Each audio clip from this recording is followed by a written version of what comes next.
Welcome to all of you who've joined today for this exciting session on why boards should care about culture. Whether you're a board director or chairman yourself, someone working with boards or in the C-suite, or just plain passionate about board effectiveness, we're sure you're going to find today's topic of interest. And before we go into the session, I'd just like to share a little bit about Talent Sage, your partner in board development. At Talent Sage, we understand the importance of continuous learning and development for effective boards. We provide evidence-based skills development resource designed to empower those who work with boards, as well as leaders, team members, and employees in your organization. And now on to our guest speaker. It's with great pleasure that I'm able to introduce Professor Randall S. Peterson, an expert on boards and my Talent Sage business partner. Randall is a professor of organizational behavior at London Business School and founding director of the school's Leadership Institute, and who will talk to us about the board's role in culture. Randall, over to you. Thank you, Joellen. It is a pleasure to be here. I'm so glad we were able to make this happen now. And I'm going to be talking about, of course, why boards should care about culture. I'll be interested in your questions a little further on. As I think for many of you probably on the call know, I do a lot of work on boards around the world. Here's just a few of the kind of examples of the kind of work I've done in different places. But I'm going to start here. Again, many of you might know this book that I wrote on disaster in the boardroom. There's the short review of it. And in that book, we're looking at when things go wrong, obviously. And here's kind of the main points coming out of that book. That is, we looked at disasters. They're going back over 300 years, 3 centuries. It's a global problem. It's not unique to any one place or region of the world.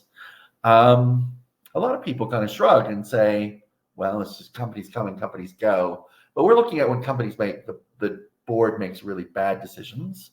Obviously, the cost is massive.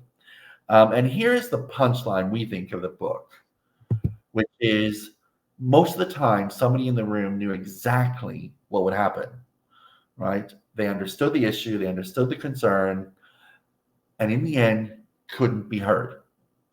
So what that suggests, really, in highlighting that one, is that boardroom culture is the problem. Why do boards make mistakes? Not because we don't have good individuals, not because we don't know what we should be doing, or somebody in the room knows what the right thing to do is, has key information. So it's rarely an issue of we didn't find everything that was relevant. It's mostly an issue of culture.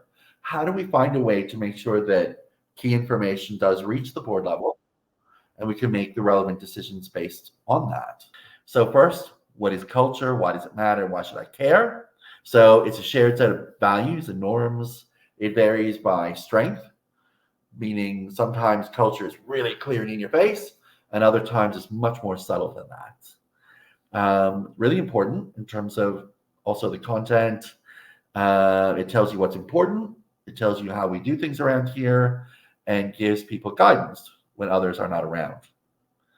All of those are measures of culture. So if you think about it, organizations and teams are made up of people, so are nations. And culture is really the reflection of how individuals have interpreted what's happened in the past, right? That's a good way of thinking about culture, just simply the way we do things around here. This is how we do them. I don't even know why sometimes. This is just the way we work. So here's some things you can do. Start by role modeling the behaviors you want to see. It's no good saying it's one thing for you, it's another thing for us. The board is not immune or separate from the rest of the organization. We always think that attitudes predict behavior. Behavior affects our attitudes. It's the other way around. So role model it so that people can see what you mean. Board assessments should give feedback from every individual. Make sure all voices are heard. You have to insist on employee engagement surveys and start cutting up the data and looking at, do men react differently from women? At this level of the organization versus that level of the organization, are white and non-white employees, or whatever thing here makes a difference, or this division versus that division. Really important here. That will tell you a lot about it. Obviously, your CEO matters. Don't assume culture is going to continue despite the CEO's behavior. The CEO's behavior, right? That's is going to create culture. And probably the study I'm best known for out there in the academic world is showing exactly that how the CEO interacts determines what the culture of the business is going to be, and that has impact on the bottom line. So reward the right people, people who act as you would like, not just the ones who make the numbers. And that is one of the hardest things to do. This person doesn't act in a way that is consistent with the culture, but by God, they always deliver results. That is a problem. And the hardest thing I've ever done is to let people go who are brilliant performers, but who will not play in the way the culture needs to happen, right? Whatever that is.